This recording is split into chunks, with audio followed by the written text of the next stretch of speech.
Ողջույն բոլորին, այսօր պատրաստում ենք բաունտի տանը,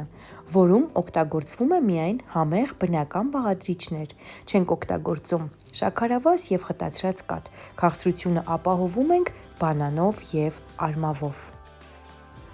Վերցրել եմ 3 լավ հասած բանան, 10-ից 15 հատ արմավ և 250 գրամ կոկոսի փաթիլներ, հարիչով հարում եմ, այնքան մինչև լավ կհավաքվի, կդառնա համասեր զանգված, կպչում և ձեռքով տալիս եմ արդեն բաունտիների տեսք, այնուհետև յուղաթերթիկի վրա դնում եմ, որպեսզի հեշտ դուրս գա վրայից և տեղափոխում եմ սառցարան։ Սառցարանում պահում ենք մոտ 1 ժամ, որպեսզի ամուր լինի և տաք շոկոլադի մեջ մտնելուց փուլ չգա, և շոկոլադը հալեցնում ենք գոլորշու վրա, այնուհետև բաունտիները